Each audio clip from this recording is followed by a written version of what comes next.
We are back on Taking Care of Business on Koerner Radio, News Talk 1180, 1230 KGEO, 1410 KERI, and now in Albuquerque, New Mexico at 1000 KKIM.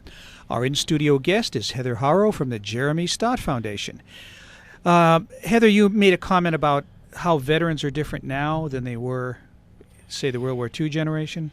Yeah, well, I haven't had the privilege of speaking with many World War II veterans. The ones that I have, it was a great privilege, and they told great stories. But I am, I'm only in my 20s, so I don't really know what they went through. I'm not really in my 20s, but but I have gotten the opportunity to speak to many Vietnam veterans, and not that I understand. I have to be very careful with this, and I learned a lot about being a civilian, in support of veterans along the way too.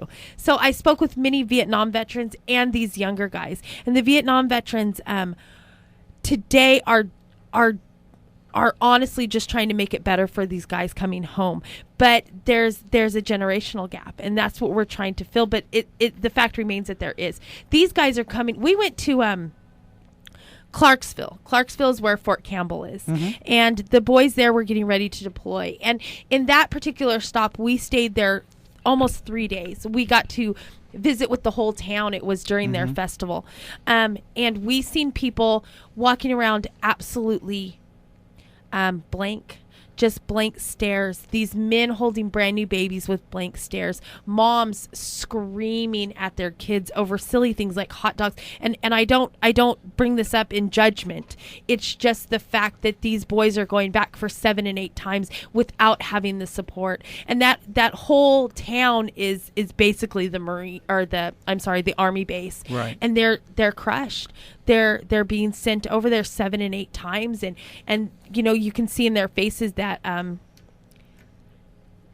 the hope is almost lost. Yeah, and it's a different kind of war. I mean, Clay and I are Vietnam era. Neither one of us went to Vietnam. He's Army, I was Marines, but there's a big gap between my generation and the World War II generation and the generation we have now. It's a different service.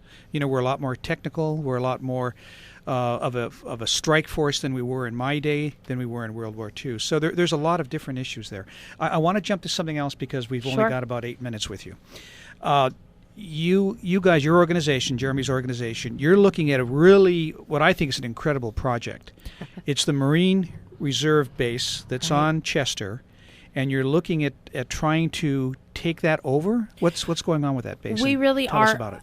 Well, I got some news yesterday from Kevin McCarthy's office. He's our next guest, by the way, today. Yeah. It doesn't look like we are going to be able to obtain the facility. The Army Reserve is right next door, and they're going to take it over for expansion. So the Army always takes it from the Marines. Well, usually it's the Navy, but That's for Jeremy. Yeah. So I don't know. Because of budget cuts, they don't expect that they can do anything. So the problem still remains that the building is going to stay empty. So sounds like the military. Right. So our next step is to then beg, borrow, plead with the Army to let us lease it from them until they can make the improvements to make it one whole facility. Okay, so because they want to demolish both and build one Marine Army all services drill center, basically reserve center. Right. So that's where we are with that. Although our 3400 building talks are still in the work. We have a gentleman from LA who still wants to purchase the building and donate it back to the foundation, which is a blessing beyond measure. And in that space where Fost Pharmacy used to be, we are going to put in a gym that will be completely free to children. Okay, so you're going to have a boxing gym in there. You're going to have maybe the Marine Corps Legion, Young Marines. So you're going to have... Right. Well, that was our plan for the Reserve Center. Okay. But all of our organizations in town are still welcome to use our offices. We have a big conference room. But yeah, we're part of the Marine Corps League now. I am a certified member, Mr. Marty Pay. Semper Fi. As well as the Young Marines. We have a brand new division, a brand new unit starting up in Bakersfield. So bring your kids. Great. It's great. We're having a conversation with Heather Haro from the Jeremy Staat Foundation. So obviously the foundation always needs money. Yes. And how do you get your money? And if people donate, how do they do that?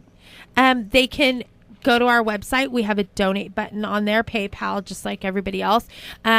You can call me, 661-330-1411, and I will pick up money anywhere in this town ever. We also do fundraisers. We have a golf tournament coming up April 20th.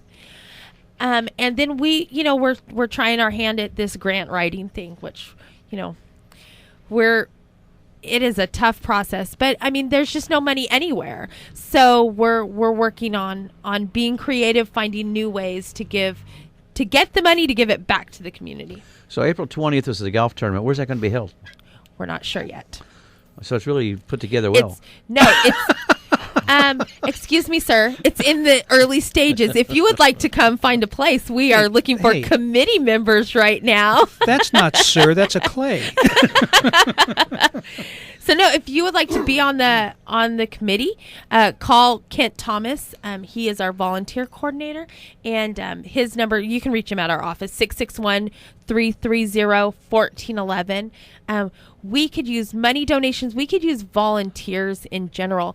I have thank you cards all the time that need to be filled out. So I've got office work always for people to help us with. So what basically is do you have any idea what the golf tournament's going to be about, or what you're planning on doing there? Any type of special guest? Golf. No, that sounds interesting.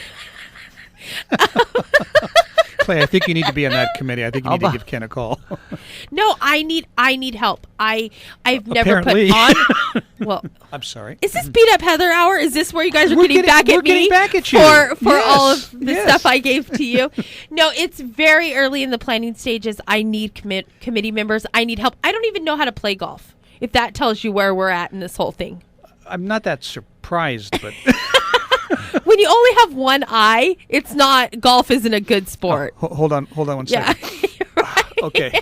I'm better now. Right. That's one of the saddest stories I've ever heard. Well, it's the truth. No, What do you mean one eye?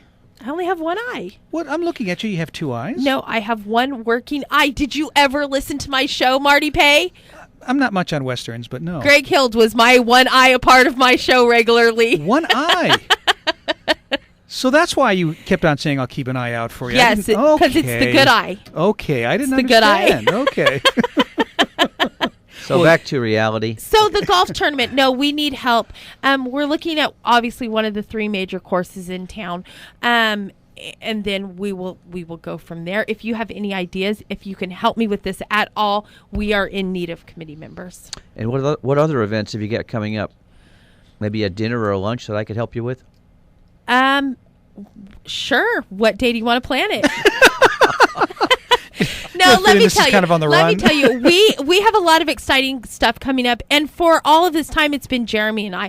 I was the sole person on staff. Jeremy doesn't even receive a paycheck for all that he does. So my head has been underwater for quite some time. I've heard that. I did receive a grant that has allowed me to hire a few folks. So I'm just now getting to where we can take in ideas and get them going. So if anybody has any ideas, any fundraising ideas, any way that they can help us, we could certainly use the help. How does Jeremy find the time to do all the things that he does? Is he still doing talks at the various schools? He does. He speaks to schools. He's going out and drilling with the kids at Crossroads Detention Facility. He goes out there and talks to those kids. Those are the worst kids, so they say, in Kern County, and he's getting through to them. So, no, he doesn't sleep. None of us sleep, really. Another sad story. Okay, we're better. Man, tough crowd. Hey, Heather, one last question because we have Sure. a little less than a minute with you. You were telling me about the Military Order of the Purple Heart. I guess they're having a dinner? Yes, they're having a ball. A ball? It's not just a dinner. It's a ball. So call either David Jackson or Leon Thomas, our newest Bronze Star Award winner. Mm-hmm. Is it winner? I always feel like it recipient. Should be recipient. Yeah. Right. Like he earned it. He didn't really win it. That's true. Recipient. At 831-5240. Or you can call me at the office. But Okay. And what's the date? February 16th. Okay. From 5 to 11. It is a formal event. Ball gowns, your dress uniform, the whole 9 yards. Great. Heather, we got to have you back. Okay. Okay, we'll be back with Congressman Kevin McCarthy on Taking Care of Business on Kern Radio News Talk 1180.